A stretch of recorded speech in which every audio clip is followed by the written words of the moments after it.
शुभम मिश्रा और आप देख रहे हैं न्यूज रूम लाइव। चलिए करते हैं बुलेटिन की शुरुआत और राजधानी पटना से आपको बहुत सारी बड़ी खबरें दिखाएंगे इस बुलेटिन में। सबसे पहले शिक्षक बहाली से जुड़ी हुई बड़ी जानकारी, साथ ही साथ जेडीयू और बीजेपी में कैसे रावण वध चल रहा है, रावण वार चल रहा है, वो तस्वीरें भी आपको दिखाएंगे। और पहली खबर राजधानी पटना से आपको बताएं, जो शिक्षक बहाली से जुड़ी हुई बहुत बड़ी जानकारी सामने आ रही है। दरअसल एक और बहुत बड़ी गड़बड़ी का खुलासा हुआ है। 2000 जन्मतिथि वाले अभ्यर्थी का रिजल्ट भी सामने आ गया है। रिजल्ट में गड़बड़ी का एक और खुलासा। राजधानी पटना से ये बड़ी खबर आपको बता रहे हैं, शिक्षक बहाली से जुड़ी हुई उच्च माध्यमिक कंप्यूटर साइंस में ये बड़ा खुलासा हुआ है। साल 2000 जन्मतिथि के बाद भी फॉर्म भी अप्लाई किया और साथ ही साथ उनका डॉक्यूमेंट भी वेरीफाई किया गया। 2019 से पहले पोस्ट ग्रेजुएट जरूरी था। 2019 में एसटीटी की डिग्री भी जरूरी थी। बीपीएससी के रिजल्ट में करिश्मा नाम की अभ्यर्थी, जिनकी जन्मतिथि साल 2000 बताई जा रही है, वो भी पास हो गई हैं। बीपीएससी के रिजल्ट में करिश्मा पास हुई हैं। विभाग के लिए ऐसे कई अभ्यर्थी इस वक्त चुनौती बने हुए हैं। फाइनल डॉक्यूमेंट वेरिफिकेशन में भी कई ऐसे अभ्यर्थी हैं जिनकी डॉक्यूमेंट सही नहीं, बावजूद इसके वो पास हो गए। शिक्षक बहाली से जुड़ी हुई बड़ी जानकारी आपको दे रहे हैं और ऐसे में बीपीएससी और शिक्षा विभाग पर कई सवाल उठ रहे हैं। बड़ी जानकारी राजधानी पटना से बड़ी खबर, शिक्षक बहाली रिजल्ट में गड़बड़ी की पूरी जानकारी आपको दे रहे हैं।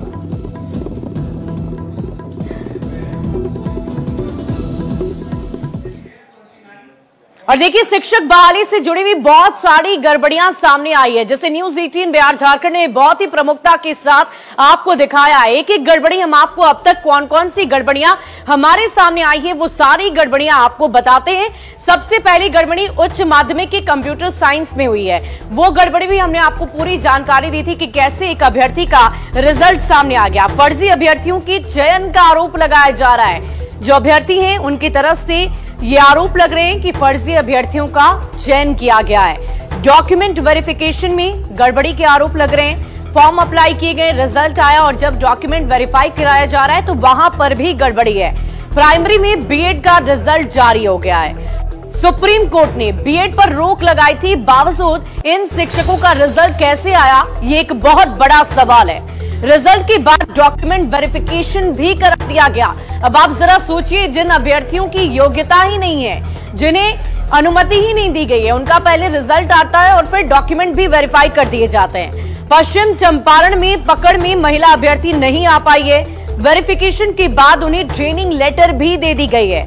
माध्यमिक में उत्तर प्रदेश के अभ्यर्थी पास हो गए। रिजल्ट के बाद पश्चिमी चंपारण में वेरिफिकेशन किया गया है और साथ ही साथ उच्च माध्यमिक कंप्यूटर साइंस के रिजल्ट में भी साफ तौर पर गड़बड़ी देखने को मिली है। साल 2000 में जन्म लेने वाली अभ्यर्थी भी पास हो गई, जिनका नाम अभी हमने आपको बताया, करिश्मा नाम की अभ्यर्थी है, जिनकी जन्म तिथि साल 2000 है। बावजूद अयोग्य होने के बावजूद इनका रिजल्ट भी सामने आ गया है। डॉक्यूमेंट वेरिफिकेशन में भी इनके पास होने की खबर सामने आई है।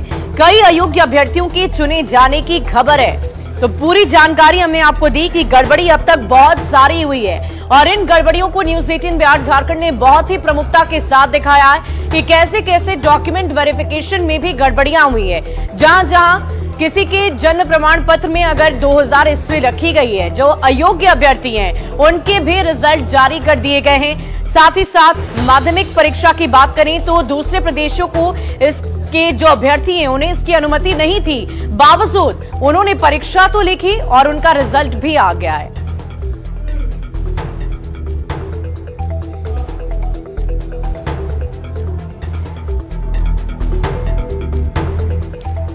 और इस पूरी खबर की अधिक जानकारी के साथ पटना से हमारे संवाददाता रजनीश हमारे साथ इस वक्त लाइव जुड़ चुके हैं।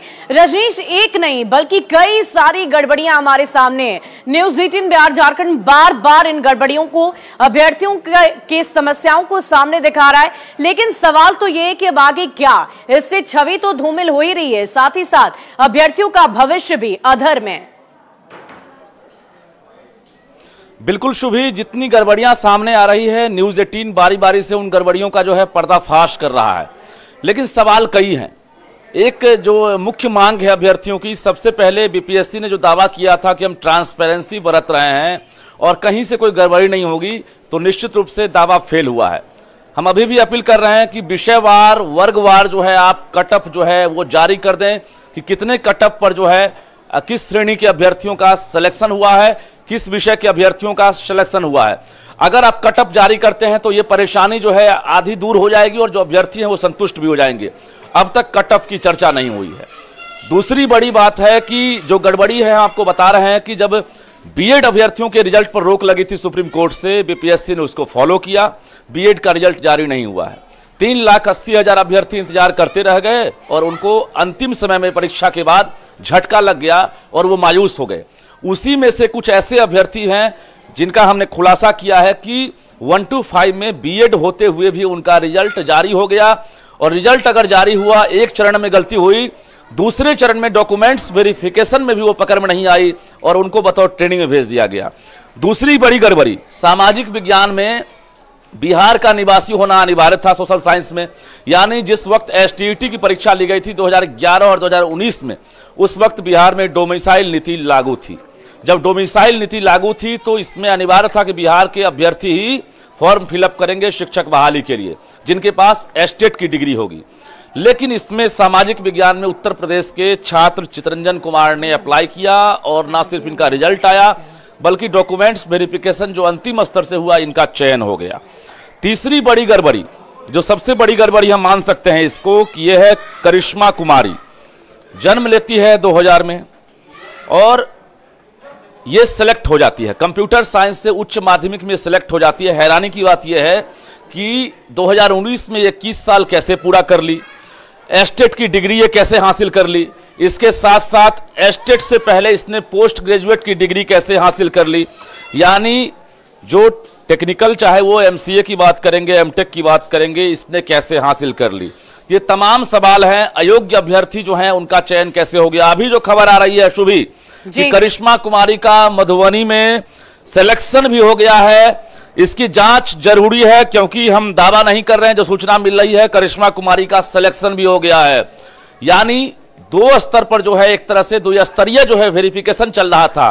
के पाठक और बीपीएससी में इसलिए भी ठन गया था, याद होगा आपको, कि बीपीएससी ने बीच में वेरिफिकेशन करा दिया, के पाठक संतुष्ट नहीं थे। अब जब के पाठक पर पड़ी है शिक्षा विभाग पर, तो ये वेरिफिकेशन आखिर क्या हो रहा है। जब वाटर मार्क के आधार पर ही सिर्फ और सिर्फ बीपीएससी के जो क्रॉस चेक है उसके आधार पर ही आप डॉक्यूमेंट्स का मिलान कर रहे हैं, तो निश्चित रूप से जो बीपीएससी में आधे अधूरे जो डॉक्यूमेंट्स दिए गए थे, जिसके आधार पर रिजल्ट जारी हुआ है, उसी आधार पर सवाल तो ये है कि बहुत सारी प्रक्रियाएं होती है रिजल्ट की, ना सिर्फ घोषणा बल्कि बहुत सारी प्रक्रियाएं होती है जिसके तहत अभ्यर्थी फाइनल तक पहुंचते हैं और उसके बाद उनका सिलेक्शन होता है और वो शिक्षक बनते हैं। लेकिन सवाल यहां पर ये उठता है कि क्या हर एक प्रक्रिया में गड़बड़ी हो रही है, तभी तो इतनी सारी गड़बड़ियां सामने निकल कर आ रही है। चाहे वो डॉक्यूमेंट वेरिफिकेशन की बात करें, फॉर्म अप्लाई करने की बात करें, हर लेवल पर, एक एक लेवल पर हमें गड़बड़ी नजर आ रही है। हमने पहले भी कहा था कि बीपीएससी ने जो परीक्षा के दौरान जो प्रक्रिया अपनाई थी और जिस तरह से फुल प्रूफ सिस्टम जो है तैयार किया था, परीक्षा में कहीं से किसी मुन्ना भाई की नहीं चली, कहीं से कोई कदाचार की खबर नहीं आई, क्योंकि वहां पर जो है कंट्रोल एंड कमांड सेंटर बनाए गए थे और तमाम अधिकारी खुद मॉनिटरिंग कर रहे थे। यही काम अगर शिक्षा विभाग किया होता कि डॉक्यूमेंट्स वेरिफिकेशन फाइनल रूप से जब हो रहा है, जब ज्वाइनिंग की बात आ रही है, तो यहां पर कड़ी निगरानी रखनी थी। जो डॉक्यूमेंट्स यहां पर अप्लाई किए गए थे उसको फाइनली रूप से सबमिट करने के बाद उनके पास योग्यता है कि नहीं, वो ओरिजिनल सर्टिफिकेट के लायक है कि नहीं, उन्होंने जो अप्लाई किया है वो सही है कि नहीं, उम्र उनकी सही है कि नहीं, तमाम चीजों की जांच होती। लेकिन यहां पर डेटा एंट्री ऑपरेटर जो है वेरिफिकेशन कर रहे हैं और वो सीधे पास कर दे रहे हैं। पास करने के बाद अब कोई प्रक्रिया नहीं बची है, सीधे ट्रेनिंग में जा रहे हैं और यहां के बाद उन्हें ज्वाइनिंग लेटर मिलेगा, वो स्कूल में गुरुजी कहलाएंगे। तो निश्चित रूप से 4 खुलासे ऐसे हुए हैं, बाकी और कई गड़बड़ियां हुई है। 9th और 10th में मैथ में भी जांच करने की बात यह है, हम दावा नहीं कर रहे हैं, लेकिन सवाल उठ रहा है कि आखिर एक साथ सीरियल नंबर से तकरीबन 200 से ज्यादा अभ्यर्थी जो है सफल हो गए हैं। रोल नंबर अगर आप देखेंगे तो एक साथ जो है सीरियली रोल नंबर के साथ 200 अभ्यर्थी सफल हो गए हैं। क्या सभी के सभी मैथ में दक्ष थे? क्या इससे पहले कोई परीक्षा ली गई थी कि ये सभी टॉपर हैं, इनको एक वर्ग में बिठाया जाए? ये मूल्यांकन कैसे हुआ? आखिर एक साथ 200 से 250 अभ्यर्थी कैसे सिलेक्ट हो गए, एक भी बीच में गैप नहीं है? ये तमाम सवाल है। बीपीएससी ने जो प्रक्रिया अपनाई है, हम उस प्रक्रिया पर सवाल नहीं उठा रहे हैं, लेकिन फाइनल वेरिफिकेशन पर लगातार सवाल उठ रहा है, क्योंकि अंतिम प्रक्रिया है और डॉक्यूमेंट्स वेरिफिकेशन में अगर अयोग्य अभ्यर्थियों का सिलेक्शन होता है तो निश्चित रूप से जो क्वालिटी एजुकेशन का सपना है सीएम नीतीश कुमार का, वो धरा का धरा रह जाएगा और ऐसे अभ्यर्थी फिर से स्कूल में गुरुजी कहलाएंगे, जो वर्षों से इतिहास रहा बिहार का क्वालिटी एजुकेशन को लेकर सवाल उठता रहा है। और इसी को लेकर बीपीएससी जैसी बड़ी एजेंसी को यह जिम्मा दिया गया था कि आप परीक्षा लीजिए, आप पर हमें विश्वास है। सरकार ने यह भरोसा दिया और उसके बाद बीपीएससी ने एग्जाम भी बेहतर ढंग से लिया, हम सवाल नहीं खड़ा कर रहे हैं, लेकिन डॉक्यूमेंट्स वेरिफिकेशन में आखिर ये गड़बड़ी कैसे हो रही है? जब पहले वेरिफिकेशन हो गया उस वक्त ये गड़बड़ी क्यों नहीं सामने आई? आखिर उस वेरिफिकेशन का क्या मतलब था? क्या वो महज ट्रायल था? अगर ट्रायल था तो फाइनल जो है अब क्यों पकड़ में नहीं आ रहा? ये तमाम सवाल न्यूज 18 उठा रहा है और सरकार को जवाब देनी चाहिए। जिस तरह से अतुल प्रसाद ने पहले प्रेस कॉन्फ्रेंस किया रिजल्ट के बाद, अब शिक्षा विभाग के एससीएस के पाठक हो या फिर बीपीएससी चेयरमैन अतुल प्रसाद हो, उन्हें सामने आना चाहिए। जो भी गड़बड़ियां सामने आ रही है, जो अभ्यर्थी आवाज उठा रहे हैं, हम जो सफल अभ्यर्थी हैं उन पर सवाल नहीं उठा रहे हैं, क्योंकि मेरिटधारी अभ्यर्थियों का ही सिलेक्शन ज्यादातर हुआ है। लेकिन जो अयोग्य अभ्यर्थी हैं, अगर 5% भी उनका सिलेक्शन हुआ है तो निश्चित रूप से बिहार की शिक्षा व्यवस्था पर सवाल उठेगा और फिर से जो यहां की जो व्यवस्था रही है, चाहे बीएसएससी की बात करेंगे, इससे पहले बीपीएससी पर जो सवाल उठे हैं 67वीं में, तो कुल मिलाकर जो इतिहास रहा है अगर वर्तमान उससे बेहतर नहीं होगा तो फिर से हम इतिहास और वर्तमान को अगर जोड़कर देखेंगे तो बिहार में शिक्षा व्यवस्था नहीं सुधरी है, ये हमें कहने से गुरेज नहीं होगा। तो कुल मिलाकर ये कहें कि अभी मुख्य रूप से जो गड़बड़ियां सामने आई है इस पर शिक्षा विभाग को तुरंत संज्ञान लेना होगा। तमाम जिले के जिला शिक्षा पदाधिकारियों को होमवर्क करना होगा कि आखिर ये जो डॉक्यूमेंट्स वेरिफिकेशन हो रहा है इसमें कहां से चूक है। ये जो वाटर मार्क के आधार पर आप सिर्फ बहुत सारी समस्याएं, बहुत सारी गड़बड़ी है। विडंबना तो ये क्योंकि सरकार की तरफ से लाख कोशिशें की जाती है, लाख दावे किए जाते हैं परीक्षा को लेकर, रिजल्ट को लेकर, लेकिन जब गड़बड़ियां सामने आती है तो समस्या जस की तस नजर आती है। न्यूज 18 बिहार झारखंड यही आशा करता है कि बीपीएससी और शिक्षा विभाग की जो छवि धूमिल हो रही है और साथ ही साथ जो अभ्यर्थी जिनका भविष्य इस वक्त अधर में है, जो योग्य है बावजूद उनका रिजल्ट नहीं निकला है, उनके लिए कोई ना कोई उपाय निकाला जाए और इस पूरी गड़बड़ी को बहुत ही सघनता से जांच करने की जरूरत है। और चलिए अब बढ़ते अगली खबर की ओर। एक तरफ जहां शिक्षा विभाग की तरफ से, बीपीएससी की तरफ से रोजगार को लेकर बहुत सारे सवाल खड़े किए जा रहे हैं और युवाओं को रोजगार देने की बात कही जा रही है, बिहार सरकार की तरफ से ये होड़ मची हुई है कि क्रेडिट हम लेंगे क्योंकि हमने युवाओं को नौकरी दी है। और इसी पूरी बात पर ये लगातार सवाल उठ रहे हैं कि एक तरफ जेडीयू इसका श्रेय मुख्यमंत्री नीतीश कुमार को दे रही है तो दूसरी तरफ आरजेडी तेजस्वी यादव को। वहीं आरजेडी और जेडीयू में मची होड़ पर बीजेपी तंज कस रही है और ये कह रही है कि नौकरी के नाम पर महा घोटाला किया जा रहा है। तो शिक्षक बहाली पर क्रेडिट पॉलिटिक्स शुरू हो चुकी है। जेडीयू आरजेडी में क्रेडिट लेने की होड़ मच गई है। बिहार सरकार अपने वादे के मुताबिक युवाओं को नौकरी और रोजगार दे रही है और इधर इसको लेकर सत्ता पक्ष में क्रेडिट लेने की होड़ मची हुई है। एक तरफ जेडीयू इसका श्रेय मुख्यमंत्री नीतीश कुमार को दे रही है तो दूसरी तरफ आरजेडी तेजस्वी यादव को।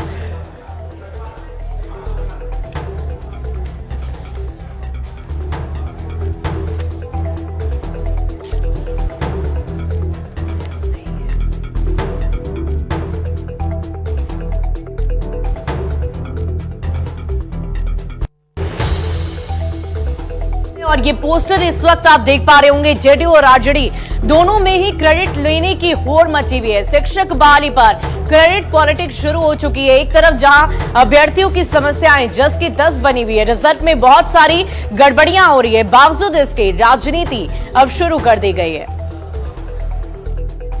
बिहार में जिस तरह से नौकरी मिल रही है, माननीय मुख्यमंत्री जी दे रहे हैं, आप सबों ने देखा है पिछले 1 से 1.5 सालों में बिहार सरकार ने 4 लाख नौकरी से ऊपर दी है लोगों को और लोग डेली ज्वाइन कर रहे हैं। अभी जो हालत है शिक्षकों की, देखिए तेजस्वी यादव जी अपने परनों के लिए जाने जाते हैं, अपने वचनों के लिए।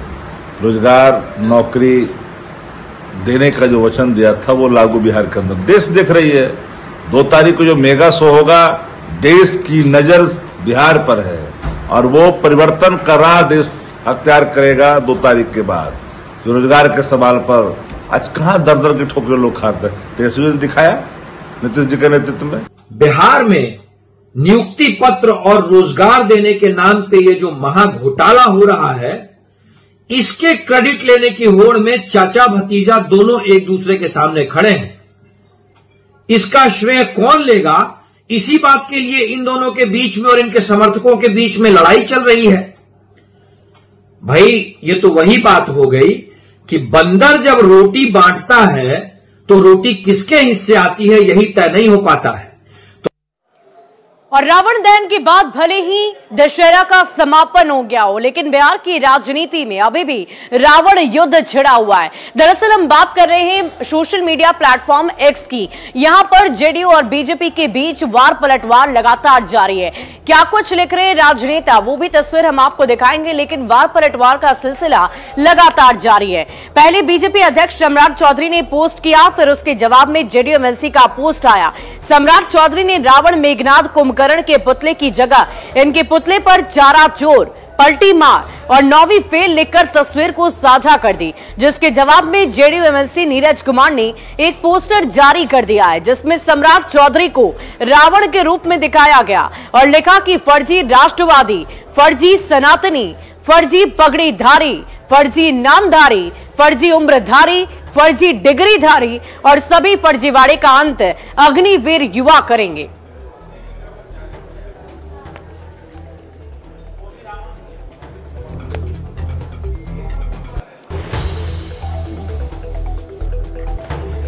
तो ये दो तस्वीरें इस वक्त आपकी टीवी स्क्रीन पर है। बीजेपी अध्यक्ष सम्राट चौधरी का ये पोस्ट और साथ ही साथ जेडीयू एमएलसी नीरज कुमार का ये पोस्ट आमने सामने सोशल साइट एक्स पर वार पलटवार का सिलसिला लगातार जारी है। तो दशहरा का पर्व भले ही समाप्त हो गया हो, लेकिन बिहार की राजनीति में ये रावण युद्ध छिड़ा हुआ है।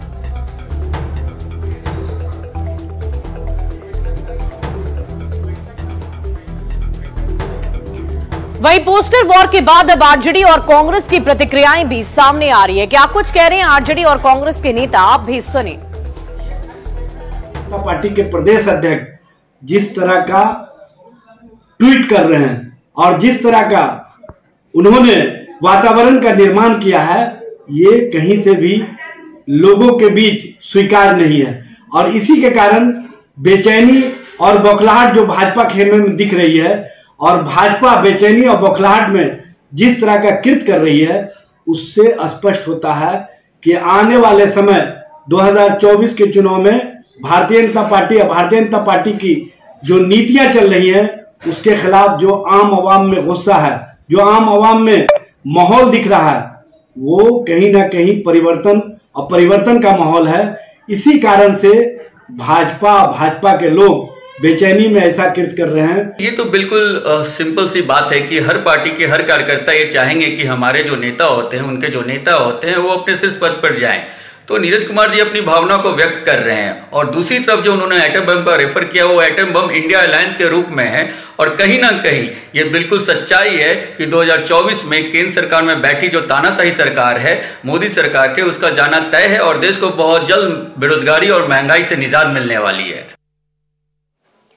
और चलिए अब बढ़ते हैं अगली खबर की ओर और इसी बीच सियासी गलियारे से आपको बहुत बड़ी जानकारी दी। महाराष्ट्र के डिप्टी सीएम अजित पवार ने बिहार में हुई जातीय गणना की तर्ज पर महाराष्ट्र में भी जातीय गणना कराने की बात कह दी है। बड़ी खबर आपको बता रहे, जहां पर अजित पवार ने यह कहा है कि इस तरह के कदम से सभी समुदायों की सटीक आबादी का पता लगाने में बहुत मदद मिलेगी और लोगों को योजनाओं का सही लाभ भी मिल पाएगा। उन्होंने बिहार में हुए जाति सर्वेक्षण का ब्यौरा भी मांगा है। तो एक एक कर अलग अलग राज्यों की तरफ से जातिगत जनगणना को लेकर मांग की जा रही है कि अब महाराष्ट्र की बात कर ले, राजस्थान की बात कर ले, इन राज्यों में जातीय गणना की मांग की जा रही है। और महाराष्ट्र के डिप्टी सीएम अजित पवार ने भी इस बाबत जानकारी दी कि वो भी जातीय गणना कराना चाहते हैं, वहां भी जातीय गणना होनी चाहिए।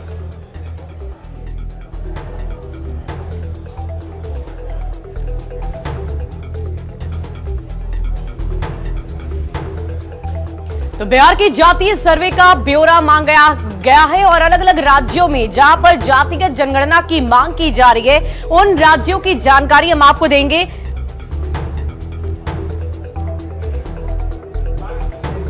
नितीश कुमारांनी जात वाईज जनगणना केली। माझंही म्हणणं एकदा जात वाईज जनगणना होऊच द्या। नक्की महाराष्ट्रात किती मागासवर्गीय आहेत, किती आदिवासी आहेत, किती ओबीसी मध्ये आहेत, किती भटक्यांच्या मध्ये आहेत, किती अल्पसंख्याकांमध्ये आहेत, किती ओपन मध्ये आहेत, हे आपल्याला कळलं पाहिजे. कारण साधारण त्या वर्गाच्या संख्येच्या प्रमाणामध्ये आपण निधी देण्याचा प्रयत्न करत असतो. अर्थमंत्री म्हणून मीच कितीतरी अर्थसंकल्प सादर केलेले आहेत आणि त्यामुळं जात न्याय खरं 2011च्या नंतर 2021ला जनगणना व्हायला पाहिजे होती, परंतु दुर्दैवाने ती त्या ठिकाणी होऊ शकली नाही. आणि जसं मी बिहारची माहिती मागवली, एकनाथराव शिंदेंनी मागवली, देवेंद्रजींनी मागवली आहे की त्यांनी कशी. और देखिए बिहार में हुई जातिगत जनगणना की तर्ज पर अलग अलग राज्यों में अब जातिगत जनगणना कराने की मांग की जा रही है. किन किन राज्यों से अब तक मांग की गई है वो पूरी जानकारी हम आपको देंगे. सबसे पहले महाराष्ट्र, राजस्थान, यूपी, इन तमाम राज्यों में जातिगत जनगणना कराने की बात कही जा रही है. तो इन राज्यों को लेकर लगातार चर्चा हो रही है कि अब यहां पर भी बिहार की तर्ज पर जातिगत जनगणना पूरी कराई जाए. सबसे पहले यूपी, महाराष्ट्र, मध्य प्रदेश, राजस्थान, कर्नाटक से मांग की गई है. यूपी में अखिलेश यादव मांग कर चुके हैं. वहीं मध्य प्रदेश में कमलनाथ ने यह वादा किया कि यहां पर जातिगत जनगणना संपन्न कराई जाएगी.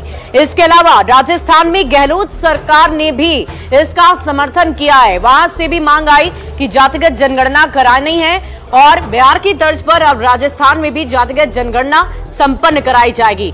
आम आदमी पार्टी भी देश भर में गणना कराने की मांग कर चुकी है और इसके अलावा कर्नाटक में भी इसकी सुगबुगाहट नजर आ रही है. महाराष्ट्र में अब डिप्टी सीएम अजित पवार ने समर्थन किया है और उन्होंने भी यही कहा है कि ये जातिगत जनगणना समाज के हित में है और इसकी वजह से तमाम समुदायों की पहचान हो पाती है. उन समुदायों की पहचान हो पाती है जिनकी जाति कम है और उस हिसाब से उनकी संख्या कम है, उस हिसाब से उनके लिए योजनाएं बनाई जाती है. बिहार की तर्ज पर जातिगत जनगणना की मांग लगातार जारी है.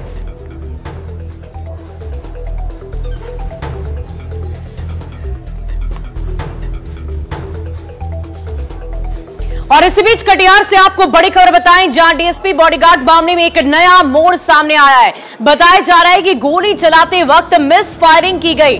बड़ी खबर आपको बता रहे हैं, कटिहार से बड़ी जानकारी आपको दी. मिस हैंडलिंग के कारण गोली चल गई है. गोली से बॉडीगार्ड दीपक जख्मी हुआ. इलाज के दौरान दीपक की मौत हो गई. इलाज के दौरान ही उसकी जान चली गई है. एफएसएल की टीम इस पूरे मामले की जांच पड़ताल में जुटी हुई है. कटिहार बीएमपी 7 परिसर की पूरी घटना बताई जा रही है. कटिहार से आपको बड़ी खबर बता रहे हैं, जहां डीएसपी बॉडीगार्ड मौत मामले में एक नया मोड़ सामने आया है.